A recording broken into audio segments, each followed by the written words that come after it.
여러분 안녕하십니까? 코스피가 오늘도 상승세를 타며 이제 종가 기준 5천 달성까지 단 10포인트만을 남겨둔 채 이번 주 거래를 마쳤습니다. 코스닥도 2% 넘게 상승하면서 질주했습니다. 길고 길었던 터널을 지나 이제 천스닥 회복을 눈앞에 두고 있습니다. 오늘 첫 소식 취재기자 연결해서 주식시장 마감 상황부터 들어보겠습니다. 신성우 기자. 네, 신성우입니다. 코스피가 오늘도 장중에는 5천선을 다시 돌파하기는 했었는데 하지만 끝내 5천선 문턱을 넘지 못한 채 장을 마쳤군요. 네, 코스피는 어제보다 0.76% 오른 4,990선에서 거래를 마쳤습니다. 4,984선에서 출발한 코스피는 장 초반 상승폭을 키우며 5,020선마저 돌파했는데요. 사상 최고치를 경신하며 종가 5천에 대한 기대감을 키웠으나 오후 들어 하락 전환하며 한때 4,920대까지 떨어지기도 했습니다. 이렇게 롤러코스터 장세를 보이다가 장 막판에 다시 오르며 종가 5천 턱 밑에서 장을 마감했는데요. 이제 종가 5천까지는 단 10포인트만을 남겨두고 있습니다. 주요 종목 중에선 3차 상법 개정이 탄력을 받을 것이란 소식에 증권주가 강세를 보였고요. 스테이블코인 법제화 기대감을 등에 업고 네이버와 카카오페이 주가도 급등했습니다. 코스닥도 오늘 질주했는데 이제 1000포인트를 눈앞에 두고 있죠. 네, 그렇습니다. 코스닥은 어제보다 2.4% 오른 993선에서 거래를 마쳤습니다. 약 4년 만에 최고치인데요. 장중한 때는 998선까지 오르며 천스닥에 다가가기도 했습니다. 지난 2022년 1월 5일 이후 코스닥은 1000을 밑돌며 박스권에 갇혀 부진한 흐름을 이어왔는데요. 코스닥 활성화 정책에 힘입어 어느새 천스닥 초읽기에 돌입했습니다. 주요 종목 중에선 바이오주의 급등세가 두드러졌는데요. 코스닥 대장주인 알테오젠은 5% 가까이 상승했고 ABL 바이오, 삼천당 제약, 리가캠 바이오 등 상위 종목들은 두 자릿수대 상승률을 보였습니다. SBS 비즈 신성우입니다. 이렇게 주식시장이 화랑을 보이면서 은행권을 중심으로 시중에 잠자고 있던 대기성 자금 수십조 원이 불과 보름 만에 빠져나갔습니다. 은행 예금과 가상자산에서 이탈한 자금은 주식시장으로 향하고 있는데 이 빚을 내 투자하는 이른바 비트 또한 늘고 있어서 우려의 목소리도 커지고 있습니다. 이어서 이민우 기자입니다. 코스피가 5천을 코앞에 두자 은행권에서의 자금 이탈이 본격화되고 있습니다. 지난해 말 674조 원이 넘던 5대 시중은행의 요구 불예금은 어제 기준 649조 원 수준으로 24조 원 넘게 줄었습니다. 가상자산 시장에서의 변화도 감지됩니다. 업비트와 빗썸 두 곳의 하루 평균 거래 대금은 6개월 전 각각 4조 원 안팎에서 최근에는 절반 수준으로 감소했습니다. 이탈한 자금은 주식시장으로 빠르게 이동하고 있습니다.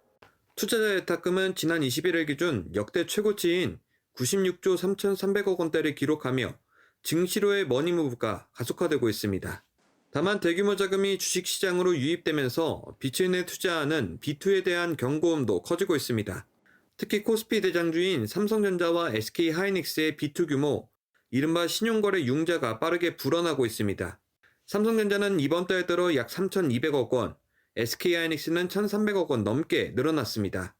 이와 맞물려 B2 규모는 29조 원을 넘어서며 역대 최대치를 기록했습니다. 자금들 자체가 좀 즉시로 이동을 했다라고 봐야 될 것 같고요. 이 비트가 늘었다라고 하면 주식시장이 워낙 좀 가파르게 올라가면서 이제 일종의 포모 심리 자체가 작용했을. 다만 특정 테마주를 중심으로 B2가 집중될 경우 시장 변동성이 확대될 수 있는 만큼 주의가 필요하다는 지적입니다. SBS 비즈 이민호입니다. 보신 대로 증시에 막대한 자금이 몰리고 있지만 국내 증시 경쟁력을 약화시키는 중복 상장 문제는 여전합니다. 이재명 대통령이 직접 핵심 계열사 상장을 추진 중인 LS 사례를 언급하면서 이 LS그룹의 계열사 상장 추진에 브레이크가 걸렸다는 관측이 나옵니다. 계속해서 최지수 기자입니다. 전기차 모터 핵심 부품인 권선 분야 세계 1위 에식스 솔루션즈는 LS가 지난 2008년 인수한 핵심 계열사입니다. LS는 지난해 말 설비 증설을 위해 자금 조달을 해야 한다며 에식스의 상장 예비 심사를 신청했습니다. 하지만 주주들은 즉각 반발했습니다. 지주사가 상장돼 있는데 알짜 자회사까지 상장하면 모회사 주식 가치가 깎이는 이른바 지주사 할인이 불가피하다며 거래소에 예비심사 불승인 촉구 탄원서를 제출했습니다. 시장의 불만이 커지자 대통령도 직접 목소리를 냈습니다. 어제 코스피 5천 투기 의원들과 만난 자리에서 L자가 들어간 주식이 문제 아니냐며 LS를 콕 짚어 중복 상장에 적극 대응해야 한다고 주문한 겁니다. 여권 내 투기 역시 중복 상장을 원칙적으로 금지하거나 극히 예외적으로만 허용해야 한다는 입장이라 한국거래소의 심사 기준도 주주이익 침해 여부를 최우선으로 볼 가능성이 커졌습니다.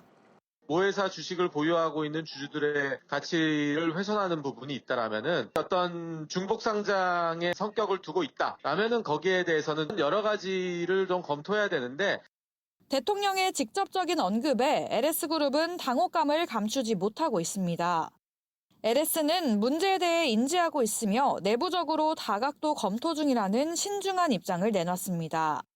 지난해 자본시장법 개정 논의가 기업 반발에 부딪혀 공전해왔지만 이번 사태를 계기로 중복상장 규제 논의는 다시 급물살을 탈 것으로 보입니다. 기업 성장을 저해하지 않으면서 주주 권익을 보호할 수 있는 명확한 가이드라인 마련이 시급한 과제로 떠오르고 있습니다. SBS 비즈 최지수입니다. 이재명 대통령이 다주택자 양도세 중과 면제 조치를 더 이상 연장하지 않겠다고 못 박았습니다. 이렇게 되면 다주택자는 올해 5월 9일까지 보유 매물을 팔고 잔금을 치러야 양도세 폭탄을 피할 수 있게 됩니다. 이정민 기자. 네, 이정민입니다. 우선 이 대통령이 오늘 아침 SNS에 언급한 내용부터 짚어보죠.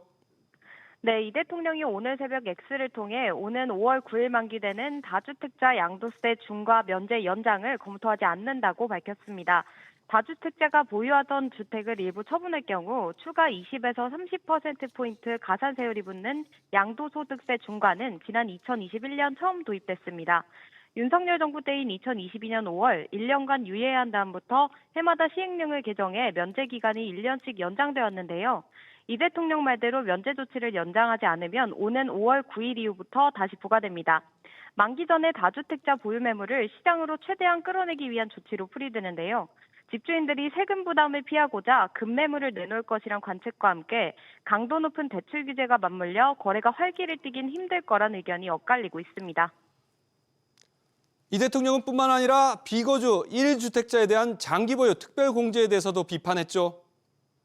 그렇습니다. 이 대통령은 비거주 1주택도 주거용이 아닌 투기용이라면 장기 보유했다고 세금 감면은 이상해 보인다며 장기 보유 특별공제 제도가 매물을 막고 투기를 권장하는 꼴이라고 꼬집었습니다.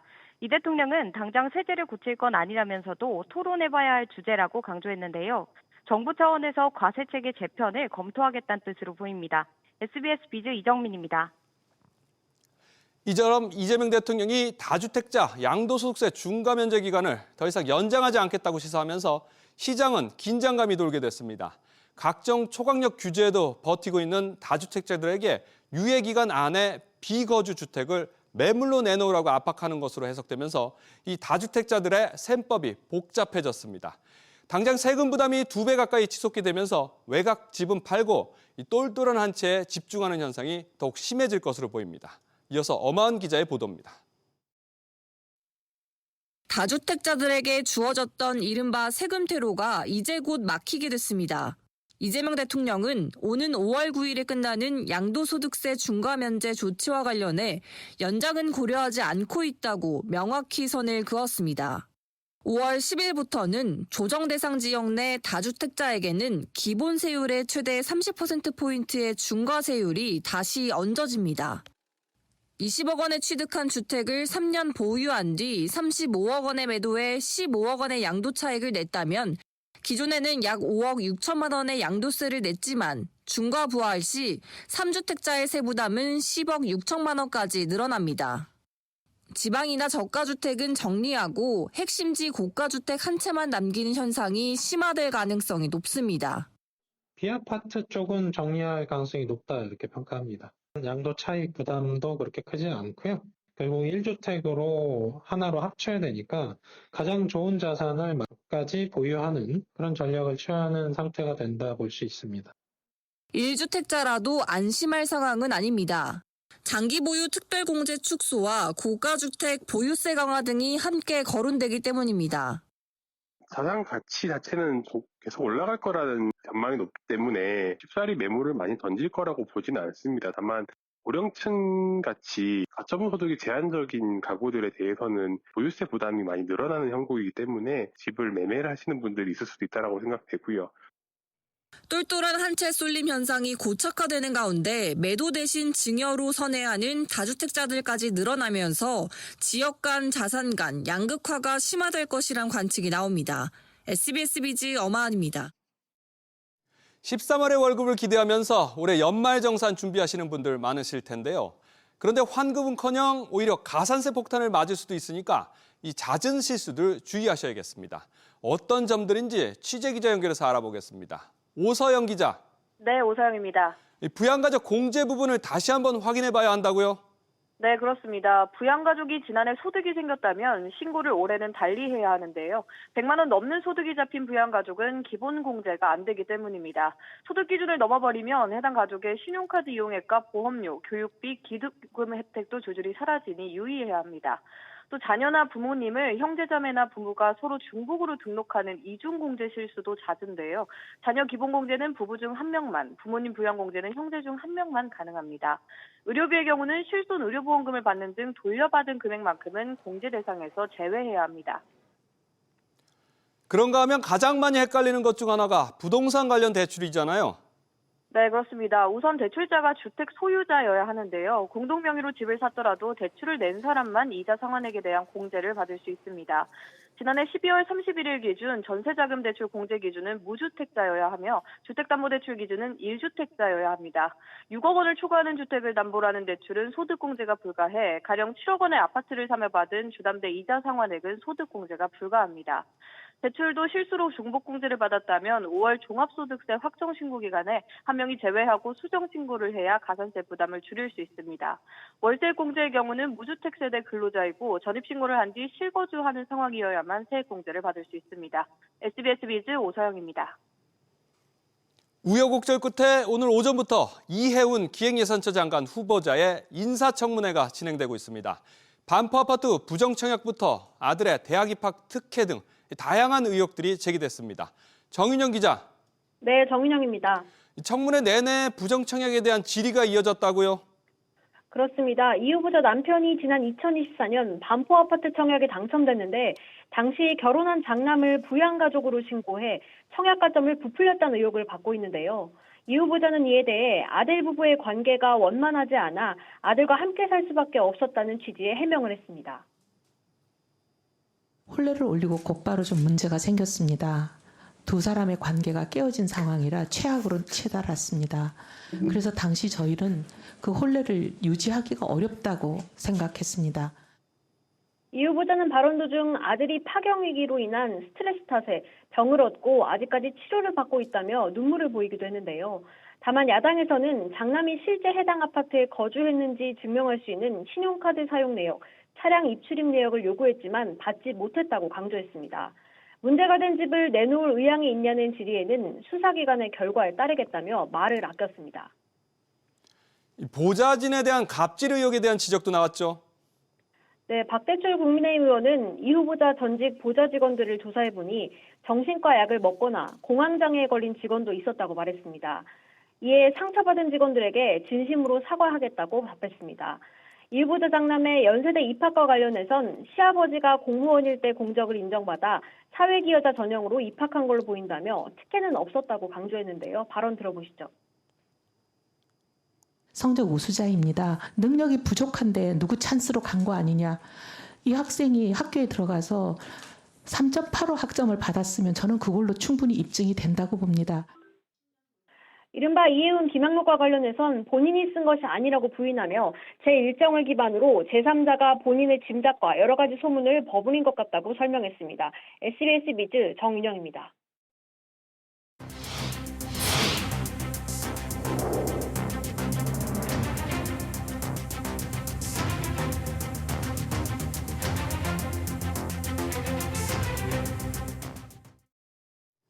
현대자동차그룹이 미래 먹거리로 점찍은 휴머노이드 로봇 아틀라스가 본격적인 양산 궤도에 오르기도 전에 거센 노사 갈등의 파고에 직면했습니다.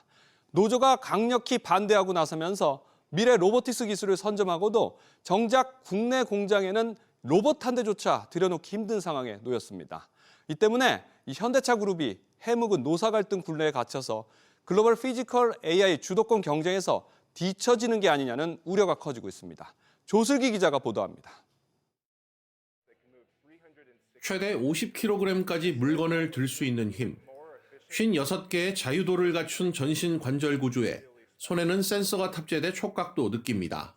현대차 그룹의 휴머노이드 로봇 아틀라스는 2년 뒤 생산 공정에 투입될 예정이지만 정작 국내 공장으로 오는 길은 험난하기만 합니다. 현대차 노조가 노사 합의 없이는 단 한 대의 로봇도 들어올 수 없다며 강력한 봉쇄 방침을 천명했기 때문입니다. 하지만 우리가 노사 갈등에 묶여 고민하는 사이 글로벌 시장의 보폭은 상상을 초월합니다. 텍사스 공장 물연무에 투입된 테슬라의 옵티머스는 올 연말부터 보다 복잡한 공정을 수행하게 되고 BMW와 벤츠 역시 로봇을 제조 현장의 파트너로 실전 배치하고 있습니다. 전문가들은 로봇이냐 일자리냐가 아닌 어떻게 함께 전환할 것인가에 초점을 맞출 필요가 있다고 조언합니다. 노동 강도를 줄여주는 역할이지 일자리 자체가 지금 없어지는 게 아니거든요. 이런 것들을 도입을 해서 경쟁력을 높이고 또 실질적으로 작업 환경을 개선시키고 독일의 경우 노사정 협의체를 통해 자동화 로드맵을 공유하고 영향받는 노동자들에 대한 재교육과 직무 배치 전환 프로그램을 사전 합의하에 진행하고 있습니다. 로봇 도입에 따른 고용구조의 변화를 수용할 법적 근거 마련과 범국가적 안전망 확보가 시급한 사회적 과제로 떠오르고 있습니다. SBS 비즈 조슬기입니다. 이재명 대통령이 새해 첫 타운홀 미팅을 울산에서 가졌습니다. 이 대통령은 코스피 5천 돌파 이후 기대감이 커지는 가운데 우리 기업들이 제대로 평가받는 것이 중요하다고 강조했습니다. 그러면서 수도권 집중 정책, 이른바 몰빵 전략에서 벗어나야 한다고도 강조했습니다. 김한진 기자가 보도합니다. 울산을 찾아 타운홀 미팅을 가진 이재명 대통령은 서두에서 사상 첫 코스피 5천 돌파 의미를 짚었습니다. 대한민국의 기업들이 제대로 평가를 받으면 첫째로는 우리 국민 모두의 재산이 늘어나는 겁니다. 국민연금이 우리나라 기업들 주식을 가지고 있는데 그게 뭐 250조 원 정도 늘어나서 국민연금이 뭐 몇 년도에 고갈되느니 뭐 나는 연금 냈는데 못 받고 죽을 것 같다 뭐 이런 게 거의 다 없어져 버렸죠. 이 대통령은 먹고 사는 문제를 해결해 더 나은 삶을 만들어달라고 국민들이 세금을 내고 정치인을 뽑고 공무원 월급을 주는 것이라며 이제 정책 혜택 차별 문제를 해결할 때가 됐다고 강조했습니다. 몰빵하는 정책들을 좀 이제는 바꿔야 된다. 너무 집중이 심해지다 보니까 이제 울산조차도 이제 서울에 빨려 들어가게 생겼죠. 반도체 공장을 짓는데 수도권이 짓는다고 했더니 이제 전력도 부족하고 용수도 부족하고 그런 복합적인 문제들이 있습니다. 그래서 이제는 지방분권 균형 성장이라고 하는 게 그냥 양보나 아니 배려가 아니라 이제는 국가 생존 전략이 됐다. 이 대통령은 제조의 AI 접목을 빠르게 해 앞서 나가야 한다며 관련 강점이 있는 울산에 집중 투자를 시사했습니다. 과학기술정보통신부는 제조 AI 수도로서의, 산업통상부는 AI 그린 산업 허브로서의 울산에 대한 청사진을 제시했습니다. 앞서 김경수 지방시대위원장이 부산, 울산, 경남 행정통합은 선택이 아닌 필수 생존 전략이라 거론한 가운데 오늘 이 대통령도 수도권 1극에서 부울경 등 5극 체제로 가야 한다며 이번 지방선거 때 뽑는 것이 현실적이라고 언급했습니다. SBS 비즈 김한진입니다. 쿠팡 주주인 미국 투자회사 두 곳이 우리 정부와 국회가 쿠팡에다가 차별적인 조치를 해서 손해를 봤다면서 미국 정부에 조사를 요구했습니다. 3천만 명이 넘는 대규모 개인정보 유출 사태가 자칫 한미 통상 이슈로 확대될 우려가 나오고 있습니다. 보도에 채나리 기자입니다. 미국을 방문 중인 김민석 국무총리는 연방 하원 의원들을 만나 쿠팡에 대한 차별은 전혀 없다고 선을 그었습니다. 김 총리는 한국은 조지아 사건이 한국 노동자이기 때문에 차별받은 사건이라고 생각하지 않는다며 마찬가지로 쿠팡에 대해서도 미국 기업이라는 이유로 조처를 하는 것이 아니다라고 한미 간 신뢰를 강조했습니다. 앞서 쿠팡 투자사인 그린옥스와 알티미터는 무역법 301조에 근거해 미 무역대표부에 우리 정부를 조사하고 통상보호 조치를 부과해달라고 요청했습니다. 한국산 제품에 대한 관세 부과, 미국 내 한국의 서비스 제공 제한, 재발 방지 대책 마련 등입니다. 이들은 한국이 부당하고 차별적인 행동으로 쿠팡을 공격하고 있다며 한미 자유무역협정에 따라 국제중재재판을 제기하겠다는 ISDS 중재 의향서도 우리 정부에 보냈습니다. 명백히 쿠팡의 위반 사항이기 때문에 이것만 가지고서 미국이 한국의 통상 이슈로 제기하기는 어려워 보이고요. 그럼에도 불구하고 미국 플랫폼 기업들에 대한 유리한 여건을 만들어내고자 하는 빌미로 해서 다른 걸 얻어내는 트럼프 행정부의 전형적인 성동격서 방식으로. 그동안 미국 측은 온라인 플랫폼법 규제 등을 두고 미 기업에 불리하다는 우려를 거듭 제기해온 만큼 쿠팡 사태가 한미 관계에 부담을 줄 수 있다는 우려도 나옵니다. SBS 비즈 최나리입니다. 다음 달 설 명절이 3주 앞으로 다가온 가운데 외식 물가 부담이 갈수록 커지고 있습니다. 이 먹거리뿐만 아니라 운동화 같은 생필품 가격도 줄줄이 오르고 있습니다. 취재기자 연결해서 알아보겠습니다. 신채연 기자. 네, 신채연입니다. 우선 외식 물가 계속 오르고 있죠. 얼마나 더 올랐습니까? 네, 한국소비자원 참가격에 따르면 지난달 서울 지역 삼계탕 한 그릇 가격은 18,000원으로 1년 사이 4.2% 올랐습니다. 2만 원 넘는 가격에 파는 곳도 있어 실제 소비자 부담은 더 큰 상황입니다. 대표 외식 메뉴인 삼겹살 1인분은 지난달 2850원으로 1년 사이 3% 가까이 뛰었습니다. 직장인들이 즐겨 찾는 김치찌개 백반 가격도 8,654원으로 4.7% 올랐고요. 김밥과 짜장면도 각각 6.4%, 3.1% 오르며 외식 물가 전반적으로 상승세를 보이고 있습니다. 주요 운동화 브랜드들도 가격을 올렸죠.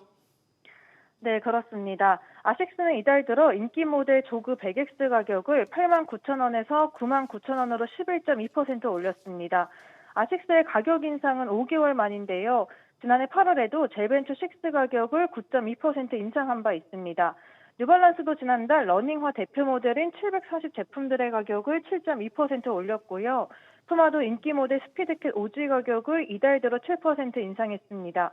고환율 장기화에 따른 수입 원재료 비용 증가로 전방위적 가격 인상은 지속될 전망입니다. SBS 비즈 신채원입니다. 이처럼 장기화되는 고물가로 장바구니에 별거 안 담았다 싶어도 막상 계산대에 섰을 때 당황스러운 경우가 많습니다. 자연스럽게 할인 상품에 눈이 가기 마련인데 그중에서도 조금이라도 더 싼 마감 할인에 소비자들이 몰리고 있습니다. 이 내용은 김한나 기자가 전해드립니다. 멸균 우유와 간편식 각종 음료를 절반에서 80% 넘게 싸게 팔고 있습니다. 11번가는 소비기한이 일주일에서 길어야 한 달 남짓 남은 제품들을 대폭 할인 판매하는데 낮 12시까지 주문하면 당일 배송까지 해줍니다. 편의점 GS25도 소비기한이 3시간 남은 상품을 반값에 마감 할인하는데 재고 부담도 덜고 소비자도 싸게 살 수 있어 일석이조 효과입니다. 자주 갑니다. 바나나나 이런 특정 과일들은 마감 세일 때 할인을 많이 하니까 그런 걸 이용하려고 그 시간대 가는 경우도 있고요. 트레이더스가 좀 더 싸긴 한데 또 가끔 홈플러스가 싸고 이래가지고 둘이 비교해가지고 좀 더 싼 거 사는 것 같습니다. 퇴근하고 집 갈 때쯤에 항상 할인은 하긴 하는데 줄이 너무 길어가지고. 조금이라도 더 싸게 마감 할인을 선호하는 소비자들이 많아지면서 롯데마트의 경우 저녁 6시 이후 매출 비중이 1년 사이 9% 넘게 늘었습니다. 가격이 좀 낮은 제품으로 살 수 있는 기회들 같은 것들에 지속적으로 이제 관심을 갖게 되는 부분이 있는 거고요. 원단위 제품이라던가 그런 제품들 구매하는 게 훨씬 합리적인 소비다라고 하는 인식들이 고물가가 장기화되면서 가격에 민감해진 소비자들을 잡기 위한 업계의 초저가 경쟁도 갈수록 치열해지고 있습니다. SBS 비즈 김한나입니다. 해외에 신탁재산을 보유한 개인과 법인은 올해부터 국세청에 신고해야 합니다. 국세청은 탈세 방지를 위한 해외 신탁 신고 제도에 따라 오는 6월 30일까지 해외 신탁 명세를 제출해야 한다고 밝혔습니다. 지난해 하루라도 해외 신탁을 유지하는 경우 제출 의무가 있고 명세를 제출하지 않거나 거짓으로 제출한 경우 해외 신탁 재산 가액의 10% 이하의 과태료가 부과됩니다.